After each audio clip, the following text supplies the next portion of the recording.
Here is the Australia Day message from the Governor-General, David Hurley. As I begin my last Australia Day address, I look again to the words I referenced when sworn in. They're from a plaque honouring David Malouf, the Australian writer. Australia is still revealing itself to us. We oughtn't close off possibilities by declaring too early what we've already become. I've reflected on those words many, many times over the last 5 years. Australia is still revealing itself to us, and we are all part of its evolving story. I acknowledge the Camaragal people of the Eora Nation, the traditional owners of the land I'm on, and pay my respects to their elders, past and present. And as I've said throughout my time as Governor-General, I am particularly mindful of the future of the younger Indigenous generation. I've spent a lot of time over the last decade with young Indigenous people.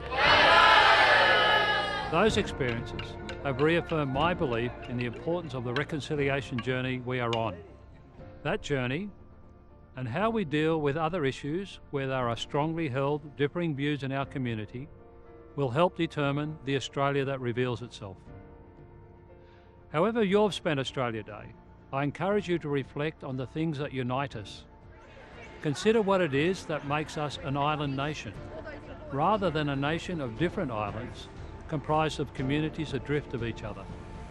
I believe Australia is greater than the sum of its individual parts, that our diversity is a strength, and that whatever the stresses of the day, at our core we are bound by shared values and beliefs, bound by an underlying respect for each other, for our right to disagree, and for our institutions, and bound by the characteristics we see throughout our community: compassion, humility, and a hint of larrikin that hides a gritty determination and willingness to take on big challenges.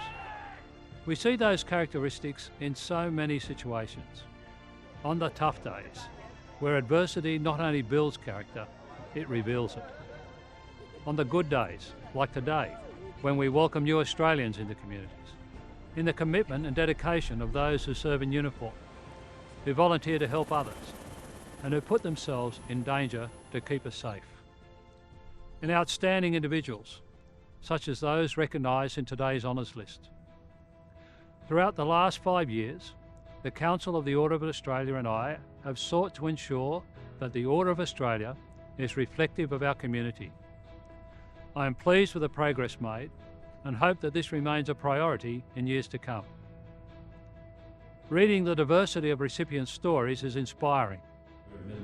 Equally inspiring is the determination of our young people, so many of whom are working hard to shape a better future.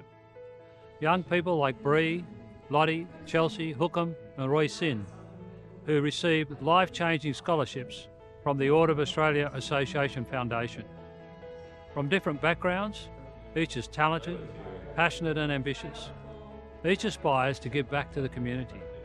And they're the tip of the iceberg, representatives of our potential and the country we aspire to be. As I've pondered the words on that plaque in Sydney, I've come to believe that how Australia reveals itself is not preordained. It is the sum of all our efforts.